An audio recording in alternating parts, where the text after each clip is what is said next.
لہٰذا کہتے ہیں کہ ایک آدمی بدتر سے بدتر گناہ میں، شرک سے کم گناہ میں لت پت ہو جائے، یہ بہتر ہے اس سے کہ ایک آدمی علم کلام میں بزی ہو۔ کہتے ہیں فَإِنِّي وَاللَّهِ اطَّلَعْتُ مِنْ أَهْلِ الْكَلَامِ عَلَى شَيْءٍ مَا ظَنَنْتُهُ قَطْ، کہتے ہیں اللہ کی قسم، اہل کلام کی ایسی ایسی باتیں میرے سامنے آئیں کہ میرے گمان میں بھی، وہم و گمان میں کبھی ایسی بات نہیں آئی تھی، ایسی بحثیں وہ لوگ کرتے اللہ کے بارے میں۔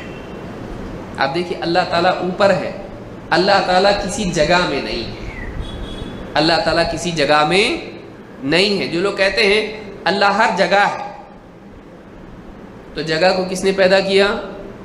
اللہ نے۔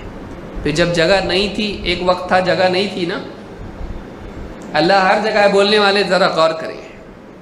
بعض لوگ کہتے ہیں اللہ ہر جگہ ہے، تم کہتے ہو اوپر ہے، ہم کہتے ہیں اللہ ہر جگہ ہے، تو اللہ ہر جگہ کا مطلب بہت بڑا ہے، اللہ اوپر کا مطلب چھوٹا، نعوذ باللہ ہے۔ دیکھیے سلف کا عقیدہ صحیح ہے۔ جو لوگ کہتے ہیں کہ اللہ ہر جگہ ہے، وہ غور کریں جگہ لمیٹڈ ہے کہ نہیں، اور جگہ ہمیشہ سے تھی اللہ نے پیدا کی، تو پھر جب جگہ نہیں تھی اللہ تھا کہ نہیں تھا؟ جب اللہ ہر جگہ ہے تو جگہ تو نہیں تھی، تو پھر اللہ تھا کہ نہیں تھا؟ اللہ تھا۔ جب کوئی جگہ نہیں تھی تب بھی اللہ تھا، نہ آسمان تھے۔ دیکھیے اللہ کا جو کانسیپٹ ہے ہمارا بہت اعلیٰ ہے۔ یہ نادان لوگ جو ہر جگہ کہتے ہیں اللہ کو، ان کو نہیں معلوم ہے بھی۔ جب کوئی جگہ نہیں تھی اللہ تھا، کیونکہ اللہ تعالیٰ کسی جگہ کا محتاج نہیں ہے۔ اللہ نے آسمان پیدا کیے، اللہ نے زمین پیدا کی، اللہ نے جگہ پیدا کی، اللہ تعالیٰ تھا، کوئی جگہ نہیں تھی۔ ہم اس اللہ کو مانتے ہیں جو تھا اور جگہ نہیں تھی، اس نے جگہ کو پیدا کیا، اس نے عرش کو پیدا کیا، وہ عرش سے بھی اوپر ہے۔ وہ کہاں ہے؟ وہ عرش سے اوپر ہے۔ ساری جگہیں جب ختم ہو جاتی ہیں، کوئی جگہ نہیں، جگہوں سے سب سے اعلیٰ اور اوپر وہ ہے۔ سبح اسم ربک الاعلیٰ، سجدے میں جاتے کیا کہتے؟ سبحان ربی الاعلیٰ۔ وہ اونچا ہے، اس کے لیے زوال نہیں ہے، اس کے لیے کیا ہے؟ علو ہے۔ انسان کا دل بھی اسی کی طرف متوجہ ہوتا ہے دعا میں، اوپر کے نیچے۔ دعا مانگتے دل کہاں متوجہ ہوتا ہے؟ اوپر کے نیچے، فطرت میں انسان کی۔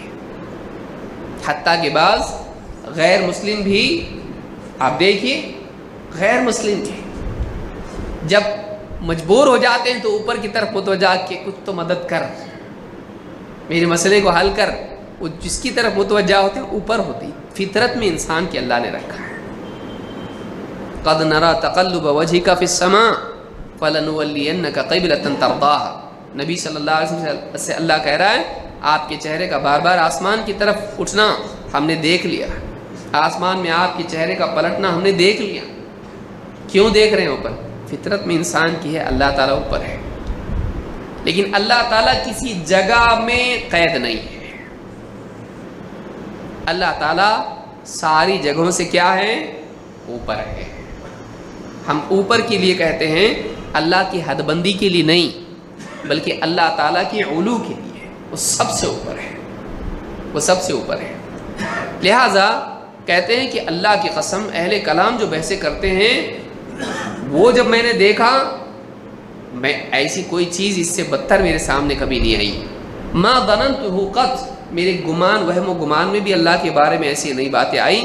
یہ لوگ انہی میں اپنے رات دن گزارتے ہیں، ایسی ایسی بحثیں اللہ کے بارے میں کرتے ہیں۔ اللہ کے بارے میں بحث بازی کریں نہیں، جتنا اللہ نے بتایا، جس نے رسول صلی اللہ علیہ وسلم نے جتنا بتلایا اس کو مان لیں، ہمارے لیے یہی نجات کا راستہ ہے۔ عبداللہ ابن عمر ابن عاص رضی اللہ عنہ کہتے ہیں، لقد جلست انا واخی مجلسا ما احب ان لی به حمر النعم، میں اور میرے بھائی ہم کو ایک ایسی مجلس نصیب ہوئی کہ اس کے بدلے اگر ہم کو سرخ اونٹ بھی ملے تو ہم قبول نہیں کریں گے۔ ایک بہت عمدہ مجلس ہم کو ملی، دینی مجلس میں بیٹھنے کا موقع ہم کو ملا، اگر اس کے بدلے عرب کے مشہور اور مہنگے اونٹ بھی ہم کو دیے جائیں ہم نہیں لیں گے۔ وہ مجلس ہمارے لیے یہ دیکھیے جذبہ ہے صحابہ کا کہ دینی مجلس کی قیمت دنیا کی ساری نعمتوں سے زیادہ ہے۔ جس انسان کو دینی مجلس میں آنے کی توفیق ملی اس انسان کو بہت بڑی نعمت ملی، لہذا دینی مجالس میں آنا چاہیے۔ کہتے ہیں کہ ایسی مجلس میں بیٹھنے کا موقع ملا کہ اس کے بدلے اگر ہم کو سرخ اونٹ بھی دیے جائیں قبول نہیں کریں گے۔ اقبلت انا و اخی، میں اور میرا بھائی آئے، وَإِذَا مَشِيقَةٌ مِّن صَحَابَةِ رسول اللہ صلی اللہ علیہ وسلم، تو ہم نے دیکھا کہ صحابہ میں بڑے بڑے بزرگ، بڑے بڑے علماء بیٹھے ہوئے ہیں، صحابہ میں سے عمر دراز لوگ بیٹھے ہیں۔ جلوس عند باب من ابوابہ، اللہ کے نبی صلی اللہ علیہ وسلم کے گھروں میں کسی دروازے کے پاس وہ بیٹھے ہوئے تھے۔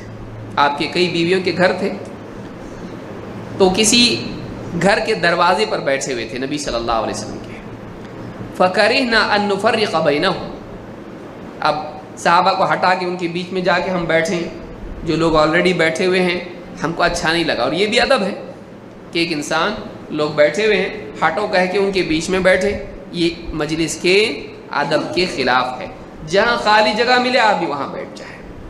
کہتے ہیں فَكَرِهْنَا أَن نُفَرِّقَ بَيْنَهُمْ فَجَلَسْنَا حَجْرَةً، کہتے ہیں ہم ایک کنارہ جہاں ہم کو جگہ مل گئی مجلس کے ختم پہ وہاں جا کے بیٹھ گئے، ایک ناحیے میں ایک جگہ ہم جا کے بیٹھ گئے۔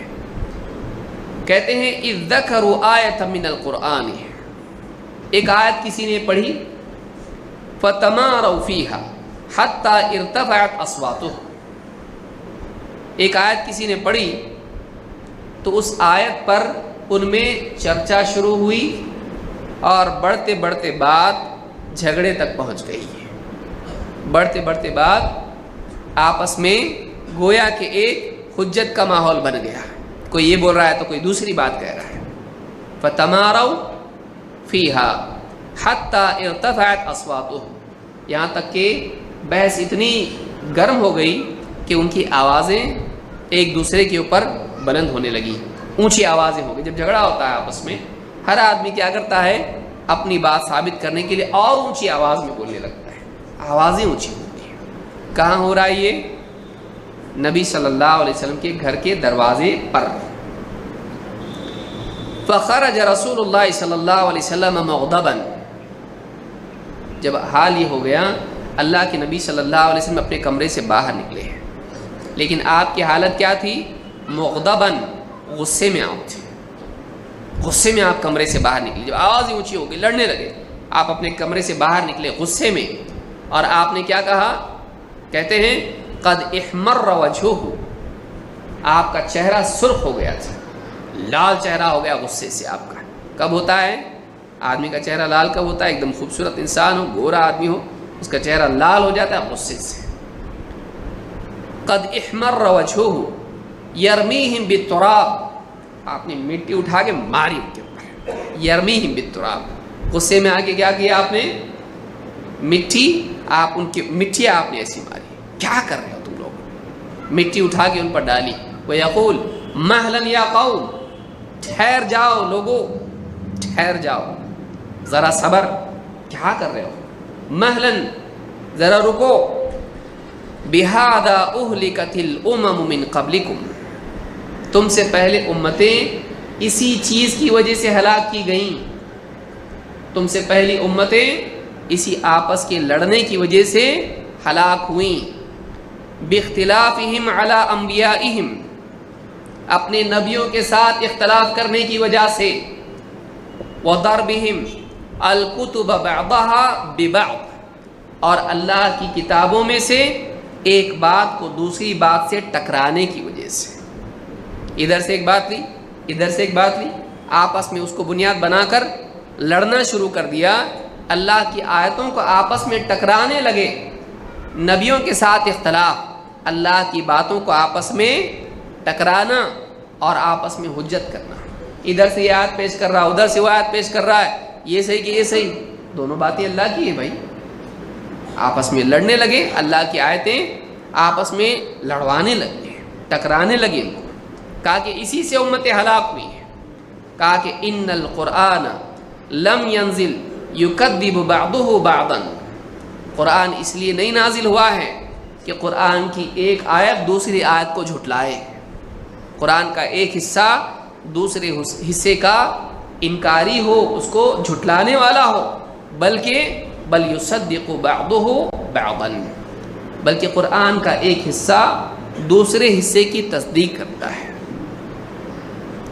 آج بھی کیا ہوتا ہے، آپ اگر قرآن کی ایک بات بیان کریں، دوسری بات آپ کے سامنے لا کے رکھ دے گا، گویا کہ اس کی مخالف بات ہے۔ نہیں، قرآن کی ہر بات دوسری بات کی تصدیق کرتی ہے، تکذیب نہیں۔